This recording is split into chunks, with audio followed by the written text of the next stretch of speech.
안녕하세요. 썰맘입니다. 바로 사연 시작합니다. 안녕하세요. 자식들을 다 키워냈다고 믿었는데 이제 와서 보니 모든 게 부질없어져 버린 60을 넘긴 여자입니다. 몇 년 전 저는 정말 끔찍한 일을 겪었습니다. 그런데요, 그 일이 남도 아닌 제 아들 부부가 저지른 일이라면 믿어지시겠습니까? 솔직히 이 나이가 되니까 남들 붙잡고 제 속사정을 미주알 고주알 털어놓는 것도 쉽지가 않더라고요. 그래서 이렇게 조심스럽게 이곳 썰맘에 제 이야기를 보내봅니다. 저는 젊은 시절부터 바닷가에서 식당을 운영하며 살았습니다. 어릴 때 섬에서 자라 배운 거라고는 바다일밖에 없었거든요. 아, 그래도 이게 내 미천이다. 전 그렇게 생각하며 살았습니다.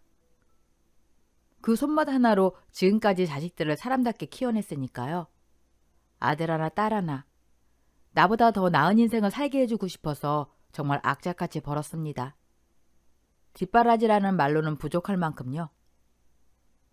돌이켜보면 그 세월 동안 저는 숨 쉴 틈도 없이 살았습니다. 새벽엔 시장, 낮엔 식당, 밤엔 다시 다음날 준비. 그 덕분인지 식당은 늘 손님들로 붐볐고 2호점, 3호점 하나둘 늘어가면서 동네에서는 잘 되는 집으로 통하기 시작했습니다. 사람들은 말하더군요. 사장님 성공하셨어요. 하지만 제 눈엔 늘 자식들 얼굴만 보였습니다. 그 애들만 잘 되면 된다고 그 생각 하나로 버텼으니까요. 시골 아줌마가 꾸미는 법을 알 리가 없었습니다. 로션 하나 제대로 바르지 않고 살았죠. 어느 날 문득 거울을 봤는데요. 얼굴은 새까맣게 타있고 주름은 깊게 패여 있더라고요. 아, 남들보다 열심히 산 만큼 이렇게 늙어가는 거구나. 고달프긴 했지만 그래도 제 마음 한켠엔 버틸 힘이 있었습니다. 아들 내외 유학 보내고 딸한테는 바이올린을 가르치고 아이들을 반듯한 성인으로 키워냈다고 믿었거든요. 그때만큼은 제 삶이 누구보다 빛나고 있다고 생각했습니다. 그런데 그 무렵 남편의 암투병이 시작됐습니다. 의사는 말하더군요. 마음의 준비를 하셔야 합니다. 살 수 있는 날이 그리 많지 않다고요. 그 말을 듣는 순간 우리 가족에게 슬픔이 한꺼번에 밀려왔습니다. 그래도 남편에게 아들 결혼식만큼은 꼭 보여주고 싶었습니다. 마침 아들이 만나고 있던 여자친구가 있었기에 저희는 결혼을 서둘렀습니다. 그렇게 첫째 아들은 좋은 색시를 만나 결혼을 하게 됐죠. 결혼식 날 울지 않으려고 얼마나 이를 악물었는지 모릅니다. 남편 앞에서 끝까지 웃어 보이려고요. 하지만 결혼식을 올린 지 1년쯤 지났을까요? 남편은 결국 제 곁을 떠났습니다. 임종을 앞두고 제 손을 꼭 잡더니 그러더군요. 여보, 그동안 고생 많았어. 이제는 좀 쉬어. 나중에 손주도 보고 좋은 세상 실컷 보고 살아. 그 말을 듣는데 눈물이 멈추질 않았습니다. 저는 울면서 약속했어요. 그래요. 여보, 꼭 그렇게 살게요. 그런데요. 우리 딸은 결혼 생각이 없다고 하더군요. 조심스럽게 물었습니다. 언제쯤 남자친구 보여줄 생각이니? 그러면 딸은 늘 똑같이 말했습니다. 엄마, 나 그런 거 없어. 결혼 안 할 거야. 혼자가 편하고 결혼하지 않아도 아쉬울 게 없다는 아이였습니다. 워낙 고집이 세고 자기 주장이 강한 아이라 제가 더 말릴 수도 없었죠. 가끔은 이런 생각도 들었어요. 내가 너무 오냐오냐 키운 건가?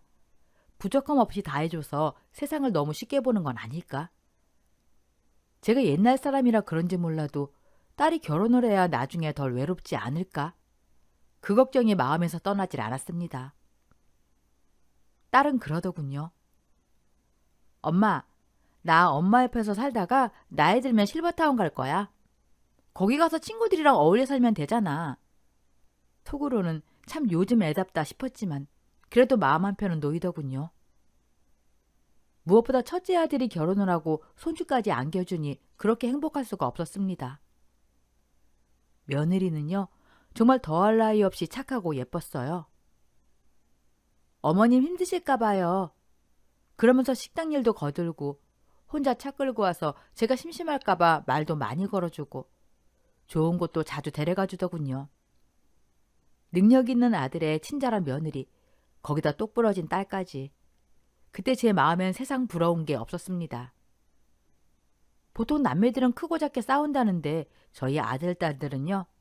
자라면서 단 한 번도 다툰 적이 없었습니다. 사이도 정말 좋았어요. 둘 다 입을 모아 말하더군요. 엄마, 여태 우리 키우느라 돈도 많이 쓰고 고생만 하셨잖아. 이제 남은 인생은 엄마가 원하는 대로 살아. 심지어 재산 얘기를 꺼내니 아들은 다 동생한테 물려줘요. 딸은 아니에요. 오빠한테 다 주세요. 이러는 겁니다. 욕심 하나 없고 서로 배려하는 남매. 이런 자식들이 또 있을까요? 다른 건 몰라도 자식 교육 하나는 제대로 했구나. 그 생각에 괜히 가슴이 뿌듯해지더군요. 말로는 둘 다 재산이 필요 없다고 했지만 그래도 제가 여태 살아온 세월이 있잖아요. 어느 정도는 물려줘야지. 나이가 들수록 이런저런 생각이 많아졌습니다. 번 돈을 다 짊어지고 갈 수는 없는 노릇이고 언젠가는 재산 정리를 해야 할 텐데 어떻게 나누는 게 맞을지 고민이 되더군요. 보통은 아들에게 굵직한 걸 상속하잖아요. 그런데 한쪽만 많이 주면 다른 쪽이 서운해할까 봐 그것도 마음에 걸렸습니다. 주변에서는 말렸습니다. 벌써부터 상속 얘기 꺼내지 마라. 미리 해주면 부모 귀한 줄 모르고 그때부터 찾아오지도 않는다. 그래서 저는 생각이 정리될 때까지 아무 말도 하지 않았습니다. 입을 꾹 다물고요. 그래서 저는 자식들에게 이렇게 말했어요. 나 너희한테 해줄 건 다 했다. 이제 내 몫은 여기까지고 앞으로는 너희 인생은 너희가 알아서 살아라. 워낙 욕심 없는 아이들이라 그 말도 그러려니 하고 넘기더군요. 그런데요, 사람이 참 묘합니다. 100세 시대라는데 막상 할 일이 없어지니까 앞으로 뭘 어떻게 살아야 할지 막막해지더군요. 그때부터였을까요? 기운이 뚝 떨어지고 괜히 마음이 가라앉고 우울증이 온 것 같았습니다. 지금 생각해보면 갱년기 증상이었겠죠. 뭘 해도 재미가 없고 뭘 먹어도 맛이 없고 세상이 예전처럼 활기차게 느껴지지 않았습니다. 내가 여태 무슨 힘으로 이렇게 일하며 살았나 싶을 정도로 몸도 마음도 축 처져 있더군요. 그런 제 모습을 먼저 알아본 건 며느리였습니다. 어느 날 영양제를 내밀며 그러더군요. 어머님, 요즘 기운이 많이 없어 보이세요. 이거 한번 드셔보세요. 여자한테 좋은 영양제라네요. 어머님 나이 땐 누구나 이런저런 증상 다 겪는 거래요. 너무 걱정 마세요. 원하시는 거 있으면 언제든 저한테 말씀하시고요. 그 말을 듣는데 괜히 코끝이 찡해졌습니다. 그래도 우리 며느리밖에 없네. 제가 그렇게 말하자 며느리는 웃으며 답했습니다. 어머님 보러 왔다 갔다 하는 게 뭐가 힘들어요. 저 하나도 안 바빠요. 그래도 너도 바쁠 텐데. 아니에요. 매번 올 때마다 진수성찬 차리시느라 어머님이 더 힘드시죠. 요즘 기력도 없으신데 그냥 가만히 계시지. 며느리가 왔는데 어떻게 가만히 있어. 뭐라도 차려줘야 내 마음이 놓이지. 그러자 며느리가 슬쩍 말을 꺼냈습니다. 어머님, 요즘 날도 많이 따뜻해졌잖아요. 어디 여행이나 같이 가실래요? 여행은 무슨, 곧 어머님 생신이시잖아요. 됐어. 너희 바쁜데 괜히 나 데리고 다닐 필요 없어. 애 키우느라 얼마나 힘든데. 아이는 잠깐 친정에 맡기면 되죠. 어머님, 요즘 기분도 많이 가라앉아 계시잖아요. 바깥바람 쐬고 오면 조금 나아지실지도 몰라요. 계속 이 동네만 계셨으니까 얼마나 답답하셨겠어요. 제가 좋은데 알아놓을게요. 어머님은 몸만 오세요? 그때 아들 얘기까지 꺼내더군요. 남편도요. 어머님 모시고 여행 한번 가고 싶다 그러더라고요. 그이는 항상 어머님 생각밖에 안 해요. 속이 엄청 깊어요. 그 말을 듣는데 마음이 스르르 풀렸습니다. 아무튼 어머님 여행 가시는 거죠? 제가 계획 다 짜볼게요. 꽃 좋아하시잖아요. 꽃 예쁘게 피는 데 가서 사진도 찍고 맛있는 것도 먹어요. 생각해보니 저는 평생 일만 하며 살았지 마음 놓고 여행을 가본 적이 없었습니다. 돈은 벌 줄만 알았지 쓸 줄은 몰랐던 제 자신이 떠오르더군요.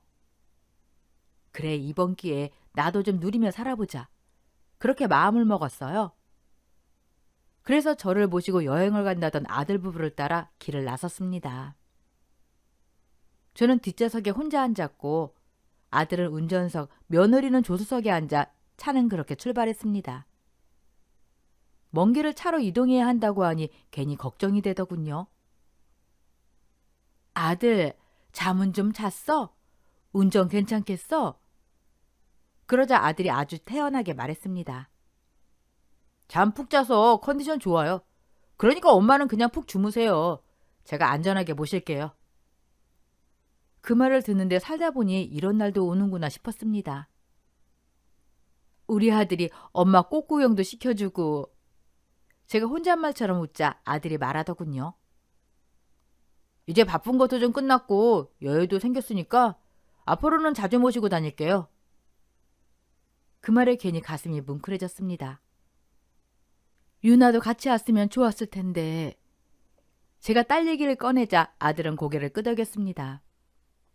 유나는 워낙 바쁘잖아요. 어디서 뭘 하는지도 알 수가 있어야죠. 그래도 혼자서 잘 살고 있는 게 어디야. 나이가 찼으면 시집을 가야 하는데 저러다 평생 혼자 사는 건 아닐지. 제가 걱정스레 말하자 아들이 웃으며 답했습니다. 뭐 알아서 철들겠죠. 혼자 재밌게 사는 것도 나쁘진 않잖아요. 그런 말 하지 마라. 말이 씨가 된다. 차 안에 잠깐 웃음이 돌았습니다. 창밖을 보니 풍경이 낯설고 새로웠습니다. 그때까진 정말 좋았습니다. 아들은 제 취향을 어떻게 알았는지 산이 많은 쪽으로 차를 몰고 가더군요. 저는 평생을 바닷가에서 살았습니다.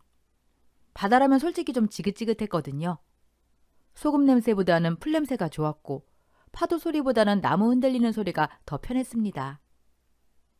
그래서 언젠가 모든 일을 정리하고 노후를 보내게 된다면 산속에 전원주택 하나 지어서 살고 싶다는 생각도 해왔습니다. 그날 차 안에서 창밖을 바라보며 저는 그런 상상을 하고 있었습니다. 그게 제 인생에서 그렇게 평온하게 미래를 떠올린 마지막 순간이 될 줄도 모르고요. 한두 시간쯤 달렸을까요? 아들이 휴게소로 차를 몰아세웠습니다. 엄마, 화장실 가고 싶으시면 지금 다녀오세요. 여기가 마지막 휴게소예요. 그래? 그럼 다녀와야겠다. 너희는 안 가니? 저희는 마실 것 좀 사올게요. 화장실에서 나오면서도 괜히 물었습니다. 근데 언제쯤 도착하니? 이제 절반 왔어요. 아직 절반밖에 못 왔어요. 아직 그렇게나 남았어? 얼마나 멋진 곳을 가길래 이렇게 먼 곳을 가는 거야? 아들은 아무렇지 않게 말했습니다. 꽃구경 명소가 좀 멀리 있어요. 이왕 가는 거 제대로 된 곳을 가야죠. 그래도 너무 멀리 갈 필요는 없는데. 그러자 며느리가 부드럽게 말을 보탰습니다. 이제 차 막히는 구간도 끝났고 금방 도착할 거예요. 조금만 고생하시면 돼요. 뭐 가만히 있으면 되지. 그래도 우리 아들이 운전하느라 고생이네. 아들은 웃으며 말했습니다. 괜찮아요. 저도 앉아서 운전만 하는 건데요, 뭘. 다시 차에 오르니 며느리가 음료수병을 열어 제게 내밀더군요. 어머님, 목마르시죠? 이거 하나 드세요. 이제 조금만 가면 된대요. 그래, 고맙다. 혹시 멀미는 안 하세요? 멀미약도 사다 드릴까요? 아유, 괜찮아. 나 신경 쓸 거 없어. 목이 그리 마르진 않아서 며느리가 건넬 음료를 한 모금만 마시고 뒷좌석 바닥에 내려놨습니다. 마지막 휴게소라는 말이 괜히 마음에 걸려서요. 벌컥벌컥 마셨다가 또 화장실 가고 싶어질까 봐 괜히 불안했습니다. 어쨌든 이제 절반 왔다고 하니 남은 절반은 자는 게 낫겠다 싶었어요. 그래서 머리를 뒤로 기댔습니다. 그때까지는 정말 아무 의심도 없었습니다. 신기하게도 잠이 솔솔 오더군요. 저는 원래 차만 타면 잠을 못 자는 편입니다. 그런데 그날은 달랐습니다. 유독 졸렸고 몸이 축 처지면서 힘이 쭉 빠지는 느낌이 들었습니다. 아, 많이 피곤했나 보다. 그렇게 생각한 순간 의식이 뚝 끊긴 것 같았습니다. 얼마나 지났을까요? 희미하게 아들의 목소리가 들렸습니다. 확실히 잠들었지? 응, 이제 시작해. 그 말에 심장이 철렁 내려앉았습니다. 눈을 뜨지 않았는데도 알 수 있었습니다. 차는 이미 멈춰 있었습니다. 그리고 분위기가 이상했습니다. 설명할 수는 없는데 본능적으로 뭔가 잘못됐다는 느낌이 확 들었습니다. 이번엔 며느리 목소리가 들렸습니다. 근데 이러다 어머님 갑자기 깨어나시면 어떡해? 그러자 아들이 아주 태연하게 말하더군요. 음료수에 수면제 탔잖아. 한동안은 안 깨어나. 별로 안 드신 것 같아도 그 정도면 충분해. 순간 머릿속이 하얘졌습니다. 그래도 혹시... 걱정 마. 우리 엄마 일단 잠들면 업어가도 몰라. 아까도 봤잖아. 코 골면서 자는 거. 며느리가 낮은 목소리로 말을 이었습니다. 근데 이거 들키면 진짜 끝장인 거 알지? 완벽하게 진행해야 돼. 아들은 한치의 망설임도 없이 말했습니다. 실패할 일 없어. 우리도 시간 없어. 빨리 진행하자. 그 다음 말은 지금도 제 귓가에 선명하게 남아있습니다. 밧줄이랑 청테이프 어디 있어? 까만 가방 안에, 가방 안쪽 주머니. 친구는 언제 온대? 지금 오고 있대. 시간 얼추 맞을 것 같아. 청테이프 조심히 뜯어. 소리 나면 안 돼. 알았어. 당신이 밧줄로 엄마 묶을 거지? 응, 내가 할게. 당신은 테이프로 손목부터 감아. 탈출 못하게 꼭 감아야 돼. 그리고 마지막으로 이 말이 들렸습니다. 괜히 마음 약해져서 느슨하게 묶었다가 큰일 나는 수가 있어. 그 순간 저는 깨달았습니다. 아, 이 아이들은 이미 다 준비를 해놨구나. 저는 숨을 죽인 채 자는 척을 하며 아주 조심스럽게 실눈을 떴습니다. 실눈을 뜬 순간 보였습니다. 아들이 가방에서 밧줄과 청테이프를 꺼내고 있었습니다. 그 장면을 보는 순간 심장이 철렁 바닥으로 떨어지는 느낌이 들었습니다. 저도 모르게 소리를 질렀습니다. 너희들 지금 뭐 하는 거야? 그 말에 아들과 며느리는 동시에 굳어버렸습니다. 얼굴이 사색이 되더군요. 당황한 아들이 억지로 웃으며 말했습니다. 아, 엄마 깨셨어요? 지금 막 깬 거예요? 좀 더 주무시지. 지금 너희 무슨 짓을 벌이고 있는 거야? 손에 든 그건 뭐야? 아들은 급하게 말을 바꿨습니다. 아, 이거요. 차가 좀 이상해서 망가진 것 같아서 대충 수습하려고 꺼낸 거예요. 너무 오래 운전했더니 바퀴 쪽이 말을 안 들어서. 거짓말하지 마. 제가 소리쳤습니다. 차가 고장났는데 왜 밧줄이랑 청테이프가 필요한데? 그걸로 나무에... 아니에요. 며느리가 급히 말을 끊었습니다. 아니긴 뭐가 아니야. 내가 다 들었어. 너희 나 묶어놓고 뭐 하려고 했어? 그제야 둘은 말을 잃었습니다. 아들과 며느리는 서로를 바라보며 아무 말도 하지 못한 채 눈빛만 주고받았습니다. 그 순간 저는 확신했습니다. 아, 이 아이들은 진짜로 나한테 무슨 짓을 하려고 했구나. 나 내릴 거야. 제가 문 손잡이를 잡자 아들이 다급하게 외쳤습니다. 엄마, 잠시만요. 무작정 내리시면 어떡해요? 여기 위험해요. 너희랑 있는 것보단 여기가 더 안전하겠다. 다 말씀드릴게요. 그러니까 제발 내리지 마세요. 여기 있다가 무슨 변을 당하라고. 엄마가 아들을 못 믿으세요? 그 말을 듣는 순간 속이 뒤집혔습니다. 꽃구경도 거짓이었지. 애초부터 나를 해칠 생각이었잖아. 이 배은망덕한 놈아. 차 안에서 아들과 저는 한참을 실랑이를 했습니다. 그 와중에도 제 머릿속엔 이 생각 하나뿐이었습니다. 지금 이 차에서 못 벗어나면 나는 평생, 아니 오늘을 후회하게 될지도 모른다. 그건 설명이 아니라 직감이었습니다. 그래서 저는 망설일 틈도 없이 차문을 열고 뛰어내렸습니다. 너무 다급했던 탓에 발부터가 아니라 몸부터 떨어지고 말았죠. 차가 워낙 커서 높이가 꽤 됐습니다. 바닥에 닿는 순간 온몸이 욱신거렸습니다. 숨도 제대로 쉬어지지가 않더군요.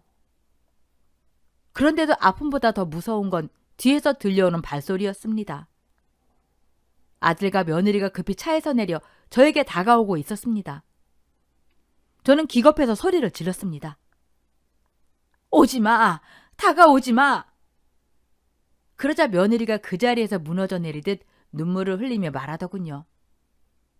어머니, 저희가 잘못했어요. 제발 아까 들으신 말들 다 잊어주시면 안 될까요?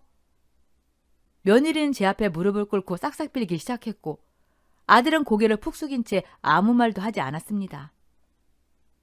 그 순간 제가 이 상황을 이해할 수가 없었습니다. 이게 지금 무슨 상황이지? 솔직히 말하면 머릿속에 이 생각밖에 없었습니다. 저 둘이 마음만 먹으면 나는 여기서 아무 저항도 못하고 당할 수도 있겠구나. 도망을 가야 하나 소리를 질러야 하나? 몸이 말을 듣지 않는데 어쩌면 좋을지 갈피를 못 잡고 있던 그때였습니다. 멀리서 남자 한 명이 걸어오고 있었습니다. 저희 셋이 차 밖에서 엉켜있는 모습을 보고 상당히 당황한 표정이었습니다. 그렇다고 다시 돌아가기도 애매했는지 천천히 아주 조심스럽게 다가오더군요. 가까이 오는 얼굴을 보고 저는 숨이 멎는 줄 알았습니다. 아들 친구? 학창 시절부터 집에 자주 오가던 아이였습니다. 눈옆에 있던 큰 점까지도 선명하게 기억났습니다. 그 순간 머릿속이 더 혼란스러워졌습니다. 왜 저 애가 여기 있지? 그리고 왜 저렇게 안절부절 못하지? 아들 친구는 어색하게 제게 고개를 숙였습니다. 안녕하십니까, 어머님? 그때였습니다. 그 아이 손에 들린 걸 제가 보고 말았습니다. 복면이었습니다. 그 순간 모든 게 한꺼번에 맞아떨어졌습니다. 아, 이들은 한패였구나. 제가 잠든 사이에 무슨 일을 하려고 했는지 굳이 설명을 듣지 않아도 짐작이 갔습니다.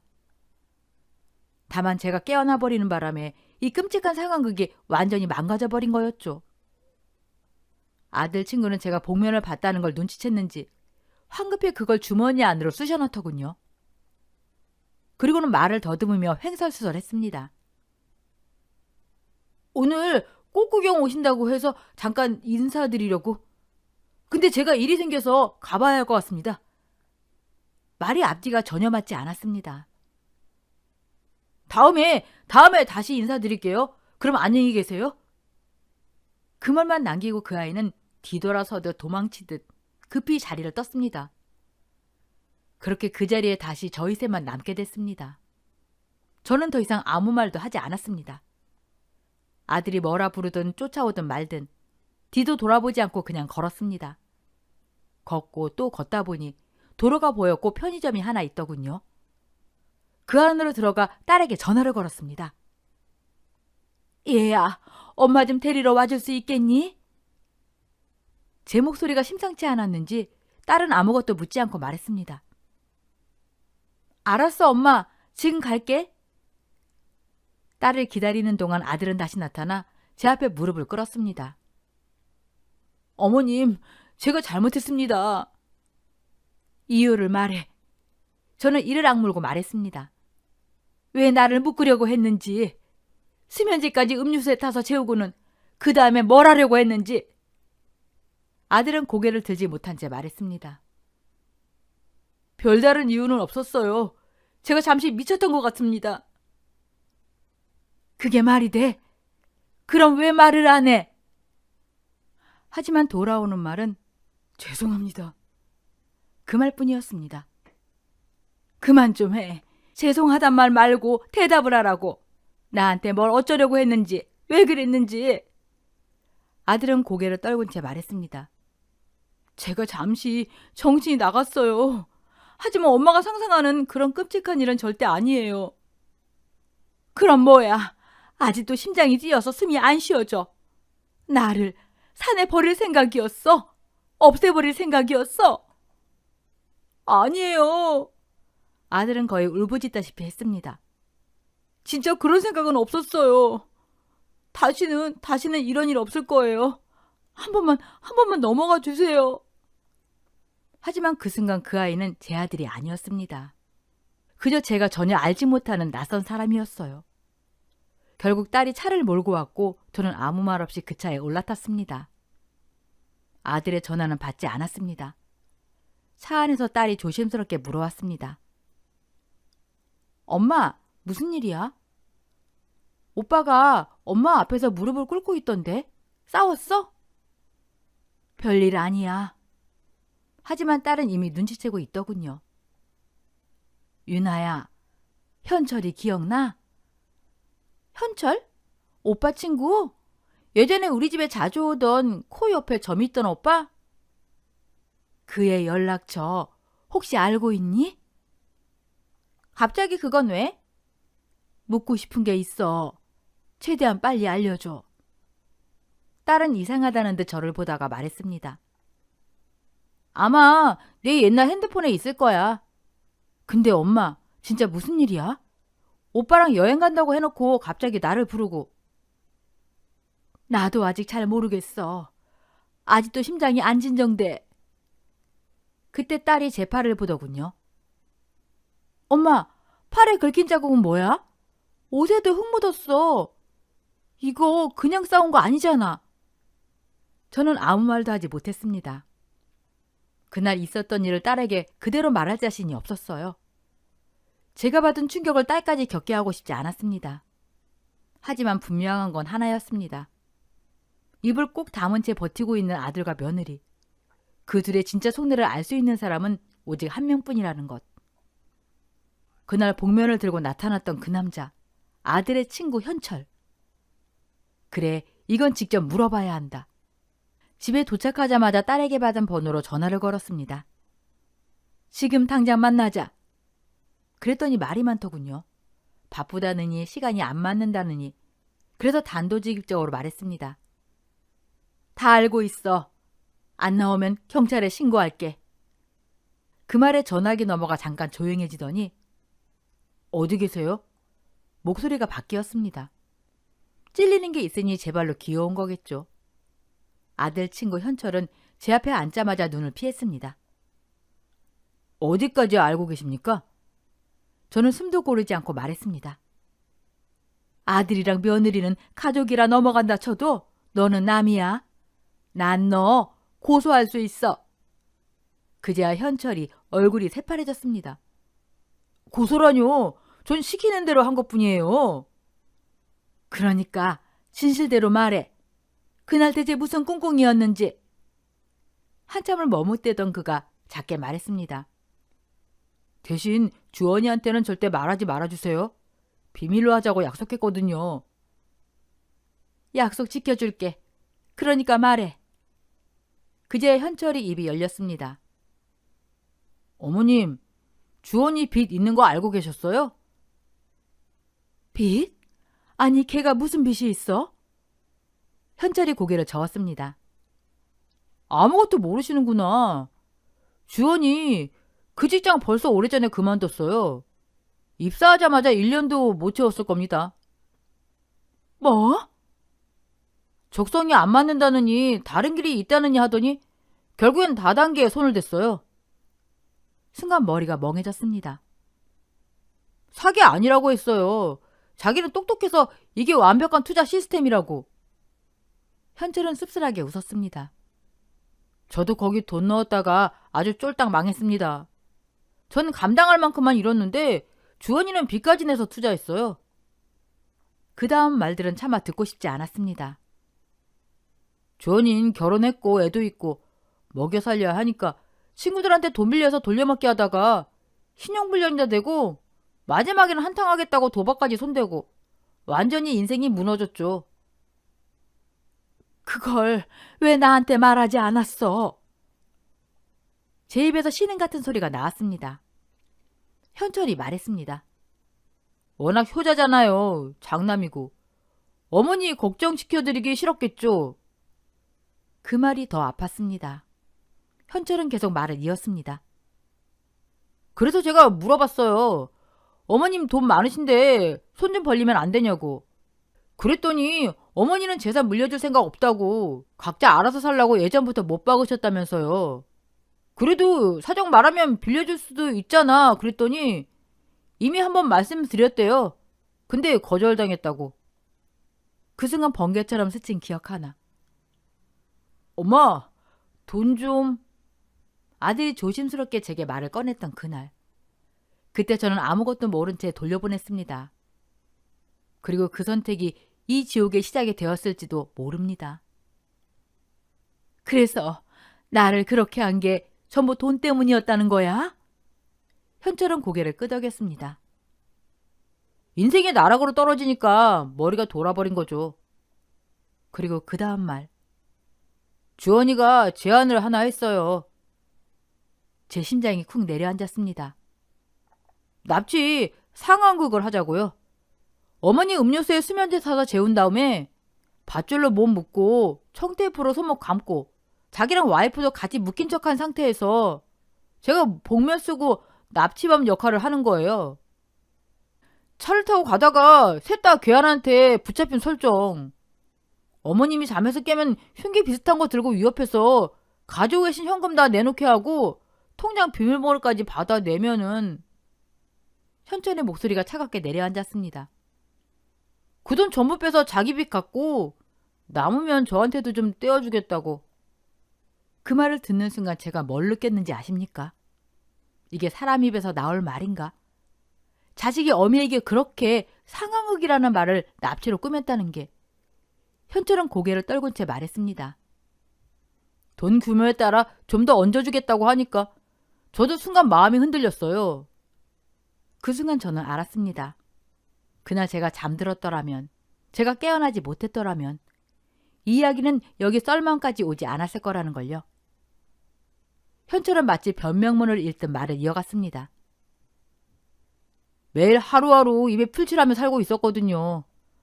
거기에 목돈까지 준다고 하니까 솔직히 너무 솔깃했어요. 그는 고개를 숙인 채 말했습니다. 저도 모르게 그 제안을 덥석 물었습니다. 그래도 불안해서 신고하면 어쩌냐고 물었더니 걱정 말라더군요. 신고는 본인들이 한 척만 할 거라고. 어머니께는 신고를 했는데 범인을 못 잡았다. 그렇게만 말하면 된다고요. 그 말에 등골이 서늘해졌습니다. 평생 모른 척 살면 된다고 했어요. 어머님 재산이 건물이랑 땅까지 합하면은 우리가 가져가는 돈은 별것도 아니라고. 어차피 어머니도 그냥 넘어갈 거라고. 그 순간 제 머릿속이 하얘졌어요. 어머니는 사람이고 재산은 숫자인데 이들은 그걸 완전히 거꾸로 보고 있었던 겁니다. 현철은 한숨을 내쉬며 말했습니다. 근데 어머님이 중간에 깨어나시는 바람에 모든 게 물거품이 됐습니다. 그건 전혀 예상 못한 상황이었어요. 저도 방심했고 결국 얼굴까지 들켜버렸고 완전히 망했죠. 그는 마치 연극 실패담을 말하듯이 담담하게 덧붙였습니다. 복면 쓰고 등장했어야 했는데 왜 벗고 나타났냐고 주원이한테 엄청 혼났습니다. 전 당연히 어머님이 깊이 잠드신 줄 알고 거기서 복면 쓰려고 했던 건데. 현철은 고개를 들어 저를 바라봤습니다. 이렇게 돼서 정말 죄송합니다. 절대로 어머님을 해칠 생각은 없었습니다. 그냥 흉내만 내려던 거였어요. 그리고 마지막으로 내뱉은 말. 어쨌든 금전적으로 제가 갈취한 건 아니잖아요. 솔직히 말씀드렸으니까 저 한 번만 용서해 주시면 안 될까요? 저는 시키는 대로 했을 뿐입니다. 그리고 솔직히 말하면 그 제안을 처음 들었을 때 저도 귀를 의심했어요. 아니 이렇게까지 할 필요가 있냐고 되물었죠. 그랬더니 돌아온 대답이 이거였어요. 그게 지가 살 수 있는 유일한 길이래요. 이대로 손 놓고 있으면은 어머니 재산 다 다른 데 쓰일지도 모른다고.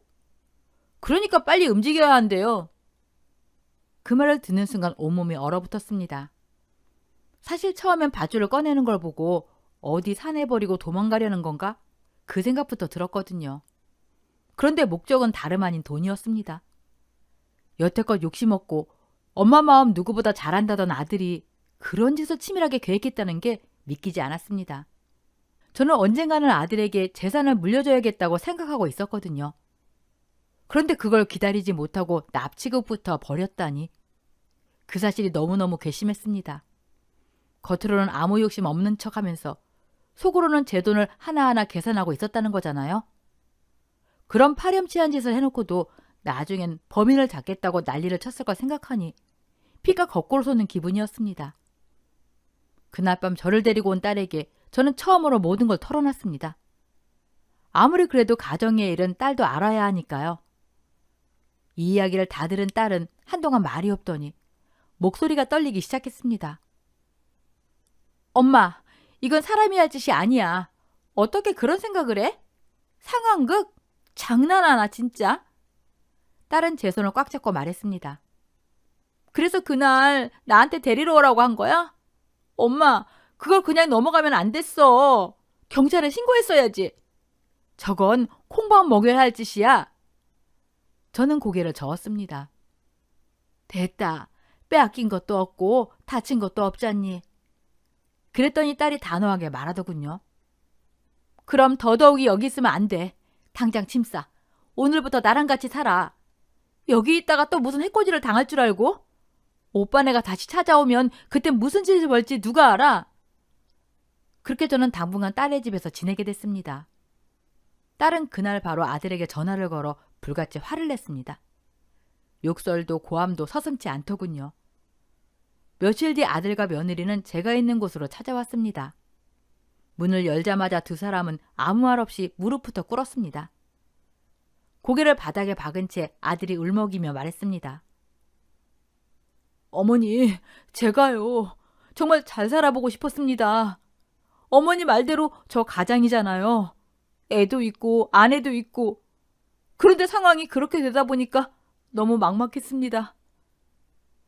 나는 아들을 똑바로 바라보며 말했습니다. 현철이한테 다 들었다. 내가 너에 대해 모르고 있는 게 참 많더라. 회사도 일찌감치 관뒀다며. 아들은 고개를 들지 못한 채 말을 이었습니다. 미리 말씀 못 드린 거는 정말 죄송해요. 하지만 그땐 자신이 있었어요. 회사 월급보다 훨씬 더 많은 돈을 벌 수 있을 거라 확신했거든요. 그래서 회사를 관뒀는데 잠시 숨을 고르더니 한마디를 덧붙였습니다. 세상이 그렇게 만만하지 않더라고요. 손대는 것마다 망하고 손해보고 그러다 보니 결국 빚까지 지게 됐어요. 나는 이를 악물고 말했습니다. 그럼 솔직하게 엄마한테 말을 했어야지. 내가 설마 아들 굶겨 죽이기라도 할 줄 알았니? 그 말에 아들의 어깨가 크게 흔들렸습니다. 어머니가 그러셨잖아요.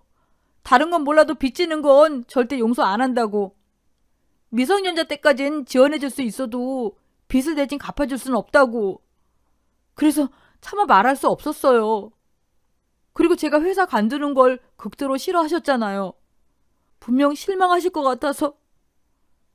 나는 참다 결국 소리를 냈습니다. 실망할 게 무서워서 범죄를 저지르려고 했다는 거야? 그게 말이 돼? 아들은 울음을 터뜨리며 말했습니다. 미친 생각이라는 거 저도 알아요. 하지만 당장 먹고 살 방법도 없고 아이 키울 돈도 없었어요. 어머니는 도와주실 생각이 없으셨고 저는 정말 막막했습니다. 그래서 할 수 있는 게 그것밖에 없었어요. 그 말에 제 가슴이 쿵 내려앉았습니다. 잠시 어머니 돈을 빌린다고 생각했어요. 쓰고 나서 꼭 다시 갚으려고 했어요. 정말이에요. 이번이 마지막이다. 이 사업만 성공하면 어머니부터 호강시켜 드리려고 했어요. 그 말을 듣는 순간 나는 그날 차 안이 다시 떠올랐습니다. 네가 며느리랑 가방에서 밧줄이랑 청테이프 꺼낼 때 내 심장이 얼마나 철렁했는지 알기나 하니? 혹시나 너희가 나를 어떻게 하진 않을까? 뉴스에서 보던 것처럼 끔찍한 일이 벌어지진 않을까? 내가 얼마나 조마조마했는지 알아? 내 목소리는 이미 떨리고 있었습니다.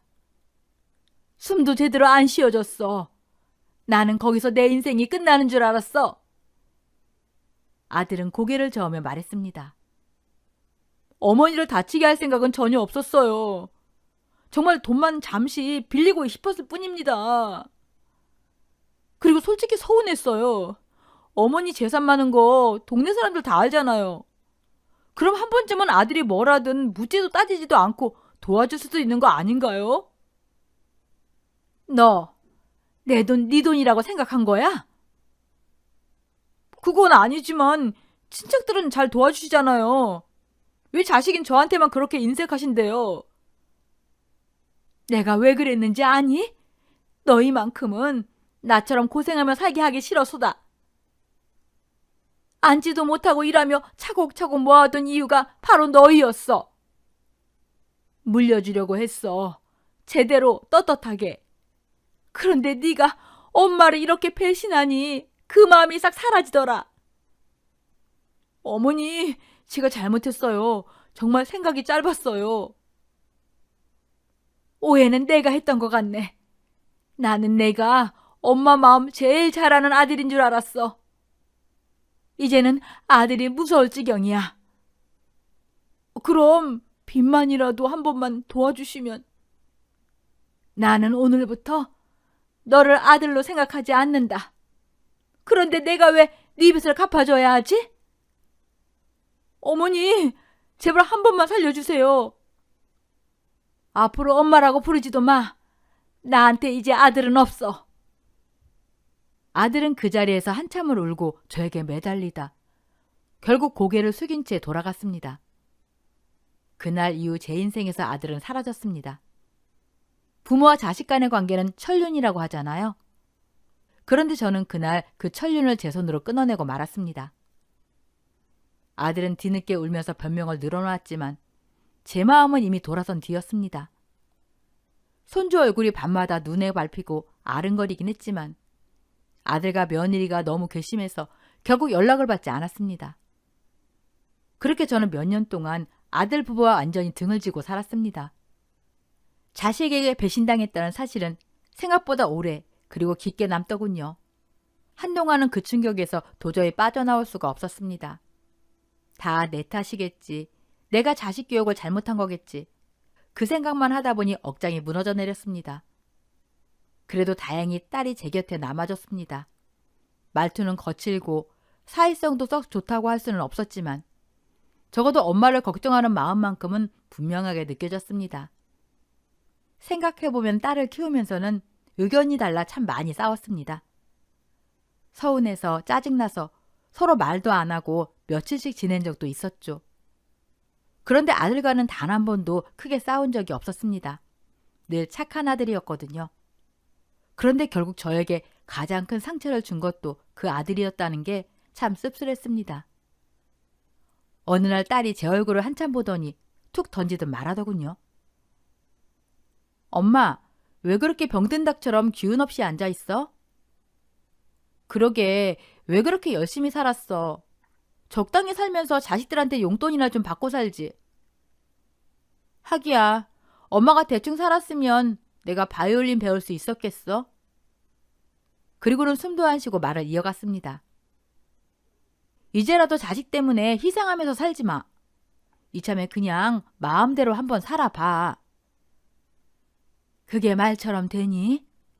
네가 엄마가 돼보면은 내 마음 이해할 날이 올 거야. 결혼하면 뭐해? 자식 있으면 뭐해? 이래서 내가 결혼 안 하는 거야.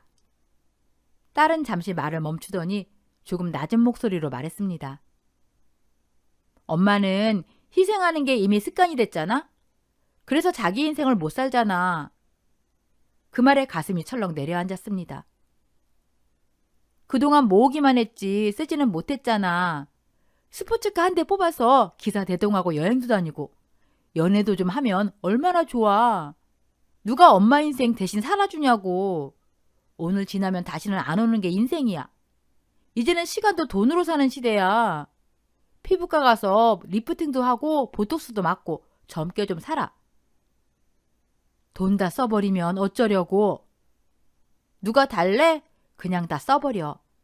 그래야 비빌 언덕 없다는 거 알고 오빠도 정신 차리지. 그 말이 잔인하게 들리면서도 이상하게 틀린 말 같지는 않았습니다. 생각해보면 우리 너무 나약하게 살았어. 이젠 인생 쓴맛도 알아야지. 그날 밤 딸의 말이 계속 귓가에 맴돌았습니다. 돌이켜보니 저는 늘 치열하게만 살아왔지 느긋하게 여유를 누리며 사는 법은 한 번도 배운 적이 없더군요. 인생이 이미 끝난 것처럼 살고 있었으니까요. 하지만 아직 끝난 건 아니었죠. 그날 이후로 제 마음가짐은 조금씩, 아주 조금씩 달라지기 시작했습니다. 한 번 사는 인생인데 하고 싶은 건 다 하고 살아야지. 이제는 참고 버티는 삶이 아니라 누리며 사는 삶을 살아보자고 마음을 먹었습니다. 그래서 하나씩 미루었던 것들을 시작해보기로 했습니다. 공기 좋은 산 쪽에 전원주택을 알아보러 다녔고 피부과도 다니기 시작했습니다. 평생 일하면서 생긴 손에 칼자국, 팔에 흉터를 지우고 싶어서 성형외과도 찾았습니다. 어떤 사람들은 그러더군요. 다 늙어서 뭐하러 그런 데다 돈을 쓰냐고요. 하지만 남은 인생을 손가락으로 세어보니 아직 한참이더군요. 오히려 이제부터가 내 인생 같았습니다. 신기하게도 주변 사람들이 먼저 알아봤어요. 요즘 얼굴이 훨씬 밝아졌어요. 젊어 보이세요. 그 말을 들을 때마다 괜히 웃음이 나왔습니다. 그 과정 속에서 저를 오래 괴롭혔던 갱년기 우울증도 조금씩 옅어졌던 것 같습니다. 그러던 어느 날 정말 예상치 못한 사람이 저를 찾아왔습니다. 며느리였습니다. 몇 년 만에 마주한 얼굴이었죠. 며느리는 제 앞에 서자마자 눈시울을 붉히며 조심스럽게 말했습니다. 어머님, 잘 지내셨어요? 사실 가끔씩 이 근처까지 와서 서성이다가 그냥 돌아가곤 했어요. 차마 어머님 얼굴을 뵐 용기가 없어서요. 저는 차갑게 말했습니다. 뭐하러 왔어? 연 끊고 살기로 했잖아. 그러자 며느리는 고개를 숙인 채 한참을 망설이다 입을 열었습니다. 그때 제가 너무 어리석었습니다. 진심으로 사과드리고 싶었어요. 용서받으려고 온 거 아니에요. 혹시 저희 근황이 궁금하실까 봐 그것만 말씀드리려고요. 그리고 조용히 말을 이어갔습니다. 남편은 그날 이후로 지금까지 쓰리잡하면서 빛을 갖고 있어요. 저도 낮에는 마트, 밤에는 부업하면서 하루도 빠짐없이 일했고요. 악착같이 살다 보니까 이제 빚도 거의 다 갚았어요. 곧 완전히 끝날 것 같아요. 며느리는 잠시 숨을 고르고는 울먹이며 말했습니다. 이렇게 열심히 살면 되는 거였는데 그때 저희는 너무 한심한 생각을 했던 것 같아요. 지금도 너무 부끄럽고 죄송해서 자다가도 눈물이 나요. 그리고는 제 얼굴을 올려다보며 말했습니다. 그날 여행 간다고 하시며 차 뒷좌석에 앉아 설레던 어머님 모습이 아직도 눈에 선해요. 그 얼굴이 자꾸 떠올라서 죄책감이 사라지질 않아요. 어머님께 절대 해서는 안 될 짓이었어요. 며느리인 제가 어머님을 지켰어야 했는데 시간을 되돌릴 수 있다면은 절대로 그런 짓은 하지 않았을 거예요. 두고두고 평생 사죄하며 살겠습니다. 저희 보고 싶지 않으실 거라는 거 잘 알고 있어요. 그래도 이렇게나마 제 마음을 전하고 싶었습니다. 며느리는 마지막으로 이렇게 말하더군요. 사실 남편이 어머님을 많이 그리워하고 있어요. 도저히 찾아뵐 자신이 없어서 직접 오진 못했지만 가끔 자다가 울어요. 그깟 돈은 벌면 그만인데 어머님과의 관계는 돌이킬 수 없게 돼버렸다고 그게 제일 괴롭다네요. 아직 마음이 많이 불편하시겠지만 혹시라도 저희가 필요한 순간이 오면은 언제든 연락 주세요. 이제 저희는 어머니께 바라는 게 아무것도 없어요. 그저 예전처럼 관계가 회복돼서 다시 웃을 수 있다면은 그거 하나만 바라고 있습니다. 며느리는 고개를 숙였고 저는 아무 말도 하지 않았습니다. 그들의 진심 어린 사과를 받긴 했지만 저는 아직 아들 부부에게 먼저 연락을 하고 있지 않습니다. 몸에 난 상처는 치료하면 낫지만 마음에 난 상처는 그렇게 쉽지 않더군요. 시간이 약이라지만 아직까지는 원망이 많이 남아 있습니다. 그래서 저는 제 마음이 변할 때까지 조금 더 천천히 기다려보려 합니다. 요즘 들어 자식 교육이 제일 어렵다는 말을 뼈저리게 실감하고 있습니다. 저 나름대로 최선을 다해 살아왔다고 생각했는데 제가 바라던 결과는 오지 않았습니다. 하지만 사람이 사람을 고칠 수는 없는 거겠죠. 어쩌면 애초에 불가능한 일에 매달리고 있었던 건지도 모르겠습니다. 제 자식에게 이런 배신을 당하게 될 줄은 정말 상상도 못했습니다. 뉴스에서만 보던 이야기가 제 인생에서 벌어질 줄은 더더욱이요. 살다 보니 이런 일도 다 겪어보네요. 부족한 글이지만 제 진심을 담아 이곳 썰맘의 사연을 보냅니다. 앞으로 아들 부부를 어떻게 대하는 게 맞을지 여러분들의 의견도 듣고 싶습니다. 저는 이만 인사를 드리겠습니다. 모두 건강하시고 행복하세요. 오늘 썰맘 사연글에 여러분의 소중한 댓글 부탁드립니다. 그리고 어디서 사연 듣고 계시는지, 연령대는 또 어떻게 되시는지 안부도 부탁드립니다. 그럼 오늘 사연도 함께 읽어주셔서 감사합니다.